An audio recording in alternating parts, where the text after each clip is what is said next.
আচ্ছা, one shot class. আচ্ছা, আমরা এখন আলোচনা করব হচ্ছে কনিক নিয়ে আলোচনা। এটা হচ্ছে 6 নম্বর অধ্যায় তোমাদের সেকেন্ড পেপার বইয়ের কনিক। কনিক চ্যাপ্টারটার অত বেশি ডিটেলস আমি যাচ্ছি না, যেগুলো ইম্পর্টেন্ট সূত্র এবং এটা আমরা জানি। কনিক হচ্ছে একটা নির্দিষ্ট বিন্দু আর একটা নির্দিষ্ট রেখা আগে থেকেই থাকবে, এবং আর একটা বিন্দু যদি এমন ভাবে চলতে পারে যাতে এর চলার প্রত্যেকটা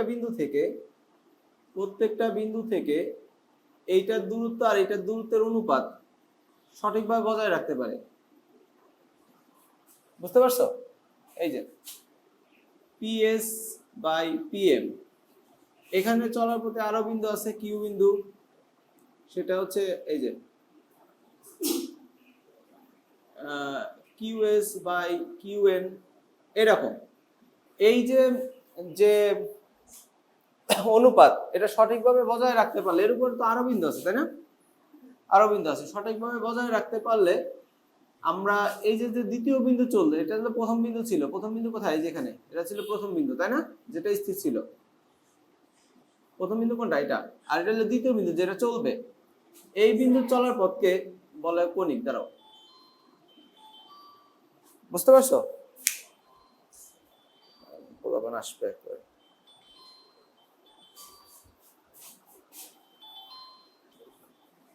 ওকে, তাহলে কি বলতেছিলাম, এই অনুপাতগুলো সমান হবে তাই না।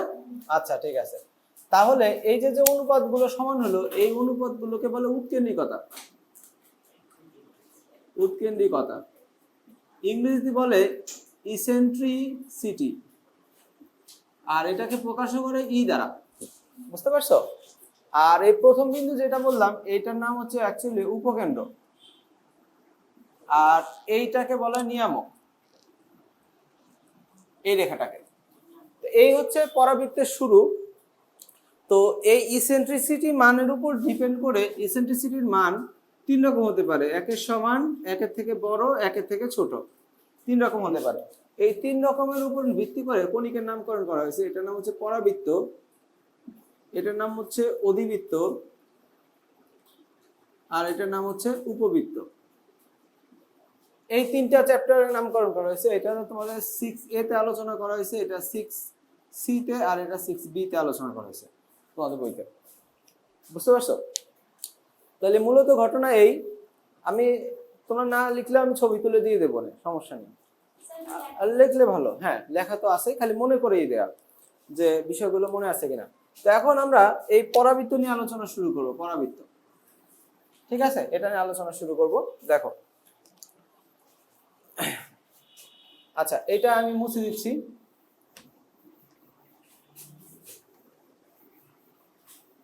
পরাবৃত্ত নিয়ে আলোচনা শুরু করব। আমাদের আলোচনার বিষয় হচ্ছে 6A পরাবৃত্ত।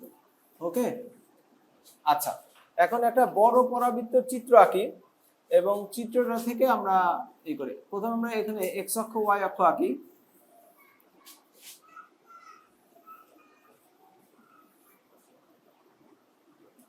এটা উপকেন্দ্র, আর এইটা যে দূরত্বে আছে সেই দূরত্বে থাকবে হচ্ছে নিয়ামক।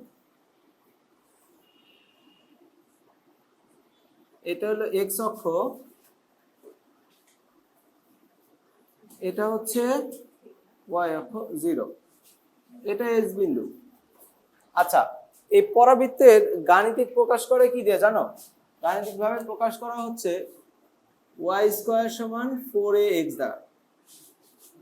এই এ বিন্দুটা কোথায় অ্যাকচুয়ালি? এ বিন্দুটা হচ্ছে আসলে এখানে a0, এটাই। বুঝতে পারছো? এটা হচ্ছে তোমাদের উপকেন্দ্র, এটা হচ্ছে শীর্ষবিন্দু 0 0। আচ্ছা, তাহলে এই দূরত্বটা আর এই দূরত্বটা কি হবে? সমান হবে। তাহলে এই বিন্দুর স্থানাঙ্ক হবে -a0। বোঝা যাচ্ছে? এটা দূরত্বটা হবে -a0। আচ্ছা ঠিক আছে, তো এবার আমরা এইখান দিয়ে একটা লম্ব আঁকতে পারি, এটা বলা হয় উপকেন্দ্রিক লম্ব। এটাকে কি বলে? উপকেন্দ্রিক লম্ব, উপকেন্দ্রিক লম্ব টানা যায়।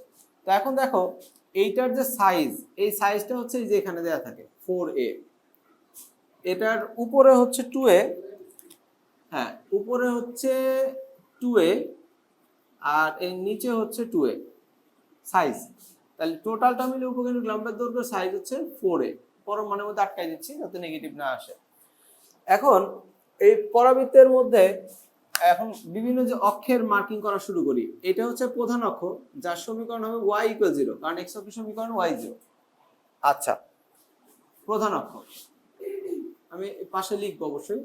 এটা হচ্ছে শীর্ষে স্পর্শক, যার সমীকরণ হবে y = 0, সরি x = 0, কারণ এটা হচ্ছে y অক্ষ, y অক্ষের উপর হচ্ছে x = 0, তাই না? আর এটা হচ্ছে উপকেন্দ্রিক লম্ব, যার সমীকরণ, শোনো সমীকরণ হচ্ছে কি এই অক্ষের উপরে যত বিন্দু আছে সব বিন্দুর কমন বৈশিষ্ট্য। যেমন এই বিন্দুটার এখানে বৈশিষ্ট্য হচ্ছে a0, ভুজ হচ্ছে a, কোটি হচ্ছে 0।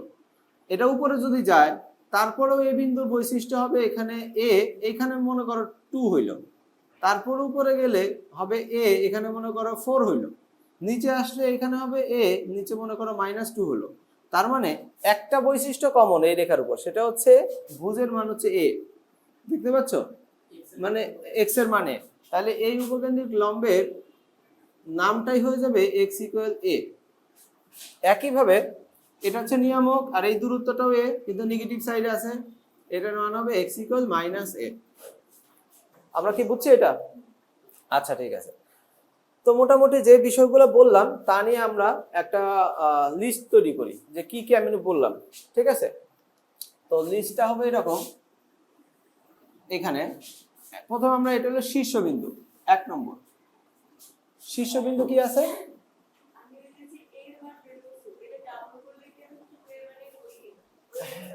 হ্যাঁ, এটা ডাবল এখানে আছে, এটা ডাবল এখানে আছে, বুঝতে পারছো? আচ্ছা, শীর্ষবিন্দু, শীর্ষবিন্দুর স্থানাঙ্ক হলো, এটাকে আসলে আমরা এমনিতে তো স্থানাঙ্ক ক্ষেত্রে ও, কিন্তু আমরা এটার ক্ষেত্রে আমরা এ ইউজ করি, তাই না? শীর্ষবিন্দু এ, তো এটা হবে a 0 0। আচ্ছা, তারপরে 2 নম্বর শীর্ষবিন্দু, তারপর বিন্দুগুলো সব আলোচনা শেষ করা যাক। উপকেন্দ্র, আর এটা হচ্ছে নিয়ামকের পাদবিন্দু। আচ্ছা, উপকেন্দ্র নিয়ে কথা বলি। উপকেন্দ্র, উপকেন্দ্র কত আছে? এস হচ্ছে a0, আর 3 নম্বর এই পাশেরটা হলো কি নিয়ামক, নিয়ামকের পাদবিন্দু।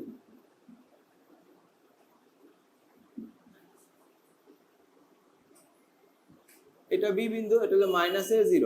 এই মোটামুটি 3টা বিন্দু আছে টোটাল এর মধ্যে। এরপর হচ্ছে রেখা, রেখা হচ্ছে আমরা প্রধান অক্ষ দিয়ে শুরু করব, ঠিক আছে? 3টা বিন্দু।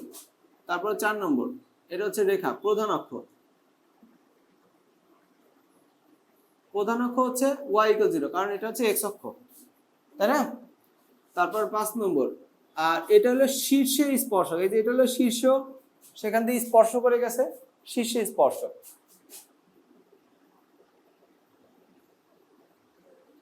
শীর্ষে স্পর্শক, এটা হচ্ছে x = 0। 6 নম্বর উপকেন্দ্রিক লম্ব,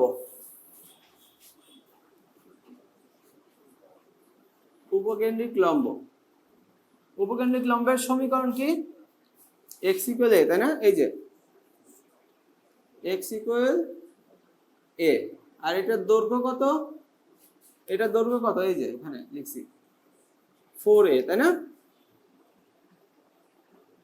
ঠিক আছে। আচ্ছা, উপকেন্দ্রিক লম্ব গেল, এবার হলো নিয়ামক রেখা।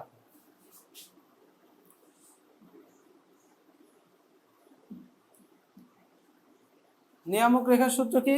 x = -a, এটার সমীকরণ এটা, x = -a। তোমাদের কি মনে পড়তেছে বিষয়গুলো? আচ্ছা, x = -a। আচ্ছা, নিয়ামক রেখার দৈর্ঘ্য কত? এটা আসলে ইনফিনিটি, উপরে ইনফিনিটি, নিচে ইনফিনিটি, তাই না? এটার দৈর্ঘ্য আসলে, হ্যাঁ। তাহলে মোটামুটি এইখান থেকে আমরা আরো কিছু বিষয় জানতে পারলাম। সেটা হচ্ছে কি, দেখো বিএস এর মধ্যবিন্দু কিন্তু এ, দেখতে পাচ্ছ? বিএস এর মধ্যবিন্দু কি? এ। তাহলে এটা আমরা 8 নম্বর দিয়ে দিচ্ছি। বিএস এর মধ্যবিন্দু হলো এ, এই তো ডিএস এর মধ্যবিন্দু হলো এ। আচ্ছা ঠিক আছে। তো এরপরে আমরা আরো কিছু বিষয় জানতে পারি, যেটা হচ্ছে উপকেন্দ্রিক লম্বের দৈর্ঘ্য। উপকেন্দ্রিক লম্বের দৈর্ঘ্য কিন্তু 4a, এইটুকু হচ্ছে এ, তার মানে এর 4 গুণ করলে পাওয়া যাবে। তাহলে আমরা এটা লিখতেছি 9 নম্বর, উপকেন্দ্রিক লম্বের দৈর্ঘ্য এত সমান 4a আমরা আগে প্রথমে লিখলাম, তারপর এটাকে আমরা লিখতে পারি 4 ইন্টু এস, তাই না? 4 ইন্টু এস তা হবে। আবার যদি আমরা এইটাকে ডাবল করি, এটা তো 2a আছে, ডাবল করলে হচ্ছে 2 ইন্টু বিএস। এভাবেও কিন্তু আমরা উপকেন্দ্রিক লম্বের দৈর্ঘ্য বের করতে পারি, তাই না? আচ্ছা ঠিক আছে। তো এই হচ্ছে তোমার পরাবৃত্তের পরিচিতি। তবে পরাবৃত্ত তো কয়েক রকম আছে, যেমন এটা একরকম দেখাইলাম, পরাবৃত্তের আরো কয়েকটা ফর্ম আছে। যেমন তোমার সেই ফর্মটা হচ্ছে এক্স স্কোয়ার সমান 4ay, এল একটা ফর্ম, যেটা চেহারা হবে এইরকম, তাই না? এরকম হবে, আর এইদিকে থাকবে নিয়ামক, এদিকে থাকবে উপকেন্দ্র। তো এইটা আর ওইটার সূত্রগুলোর মধ্যে একটু চেঞ্জ করে দিলেই, এইটা ওইটা সূত্রগুলো কিছু চেঞ্জ করলে এটার সূত্র পাওয়া যায়, ঠিক আছে? হ্যাঁ, অক্ষ পরিবর্তন করে দিলে হয়। যেমন আগেরটা ছিল কি ওয়াই স্কোয়ার সমান 4ax, আমরা কি কি পরিবর্তন দেখতে পাচ্ছি, এই পরিবর্তনগুলো সমীকরণ সূত্রের মধ্যে করলেই হয়। যেমন এক্স এর জায়গায় ওয়াই, তাই না? আর ওয়াই এর জায়গায় কি এক্স, পরিবর্তন করলে হয়ে যাচ্ছে। তার মানে এইটার ক্ষেত্রে আমরা 3টা পরিবর্তন করব ওই সূত্রগুলোতে। কি, এক্স থাকলে লিখবো ওয়াই, আর ওয়াই থাকলে লিখবো এক্স। 2 নম্বর, এক্স ওয়াই পরিবর্তন করা মানে ভুজ কোটে পরিবর্তন করে দেয়, বিন্দুর স্থানাঙ্ক চেঞ্জ হয়ে যাবে। তো লিখতেছি ভুজ হয়ে যাবে কোটি, আর কোটি হয়ে যাবে ভুজ, ঠিক আছে? এই দুইটা জিনিস পরিবর্তন করে দিলেই আমাদের ওই সূত্রগুলো দেই এটা আমরা বানাতে পারবো। হ্যাঁ, 3টা পরিবর্তন। আরটা হচ্ছে এবি, সেটা তো আসলে এখানে নাই, ওটা ভুলে বলছি। উপবৃত্ত অধিবৃত্তর মধ্যে এবি থাকে, এর জায়গায় বি, বির জায়গায় এ, আর এখানে তো এবি নেই। আচ্ছা, তো এটার মধ্যে আরেকটা ফরম্যাট আছে, সেটা হচ্ছে ওয়াই স্কোয়ার সমান -4ax। এটা নিয়ে আসলে টেনশন করার কিছু নাই, আমরা এটা হচ্ছে 4a কে দিয়ে দেবো, মাইনাস কে দিয়ে দেবো এর দায়িত্বে।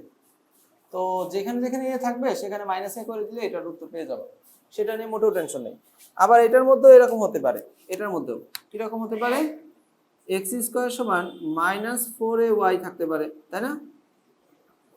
তো এখানে আমরা মাইনাসটাকে এর দায়িত্বে দিয়ে দেব, তাতে পরিবর্তন যা করা করে দেবো না।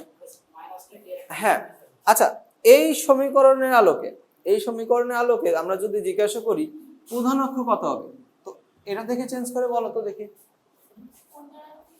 হ্যাঁ, এই যে ধরো এই সমীকরণের প্রধান অক্ষ, এই সূত্র দেখে বলো। x = 0 হবে, তাই না? এই যে এই সমীকরণ, এটা হলো x স্কয়ার টাইপ। আমরা এটার নামকরণ করেছিলাম, মনে আছে? যে টাইপ 1 আর এটা হচ্ছে টাইপ 2। এই নামকরণটাই সহজ ছিল, টাইপ 1 আর টাইপ 2। তাহলে টাইপ 1 এর সূত্রের মধ্যে এই চেঞ্জগুলো করলে টাইপ 2 সকল সূত্র পাওয়া যাবে। এখন আমরা আরো কয়েকটা চিন্তা করি, যে ধরো টাইপ 2 এর উপকেন্দ্র কত হবে, এই যে এটা কত হবে টাইপ 2 এর ক্ষেত্রে? 0a না, মাইনাস হবে না, মাইনাস হচ্ছে যদি আমি চেঞ্জ করি, এখানে মাইনাস থাকে তাহলে, বুঝো নাই? আমি তো এই যে এটা না না, মাইনাস ছাড়াটা, এই মাইনাস থাকলে মাইনাস দিয়ে বলবো, মাইনাস না থাকলে মাইনাস দিয়ে বলবো না, বুঝতে পারছি? তাহলে টাইপ 1 হচ্ছে এটা, আর টাইপ 2 হচ্ছে এটা। এখানে ঝামেলা হয়ে গেছে, আমি একটু মুছে ঠিক করে লিখে দিই। এই দেখো, সহজ করে লিখে দিচ্ছি। এই যে টাইপ 1 হচ্ছে কি এক্স স্কোয়ার সমান ওয়াই স্কোয়ার সমান 4ax, এটাকে টাইপ 1 বলতেছি, এটাকে টাইপ 2 বলতেছি। কি, এক্স স্কোয়ার সমান 4ay, এই নাও। এখন তো ক্লিয়ার, টাইপ 1 কোনটা, টাইপ 2 কোনটা। এগুলোর মধ্যে মাইনাস থাকলে সেটা টাইপ 1 এরই থাকবে, এটার মধ্যে মাইনাস থাকলে সেটা টাইপ 2ই থাকবে। ক্লিয়ার বিষয়টা? আচ্ছা ঠিক আছে, হইল। তো এখন এই পুরো জিনিসটার একটা ছবি তুলে নাও তোমরা। ছবি তোলা আছে? মোবাইল আনছো? খাতা তুলছো? হ্যাঁ বলো। হ্যাঁ রেখা রেখা x = 0 হচ্ছে পুরো রেখাটা। স্পর্শ বিন্দু হলো একটা, আর স্পর্শ হচ্ছে একটা রেখা। স্পর্শক স্পর্শক হচ্ছে রেখা, আর স্পর্শ বিন্দু হলো বিন্দু। হ্যাঁ স্পর্শ বিন্দু আর না না আলাদা। আর কোনো কোশ্চেন আছে এখানে লাবিব মৌ? শীর্ষে স্পর্শক, এটা শীর্ষে স্পর্শক না। আজকে তোমাদের ডাকার উদ্দেশ্য এই বিষয়গুলোকে একটু মনে করিয়ে দেয়। এই 2 আর 3 ঘন্টায় তো পুরো বই শেষ করা যাবে না। হ্যাঁ মোট 2টা, এই একটা, ঠিক আছে। তাহলে এই হচ্ছে আমাদের পরাবৃত্ত পরিচিতি। তা পরাবৃত্ত সম্পর্কে আমরা 2-1টা ম্যাথ একটু দেখি নাকি? বই আনছো?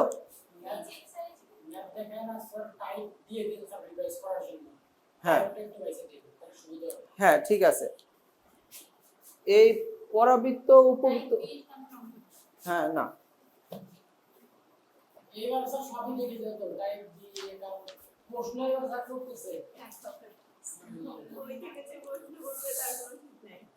এই শোনো,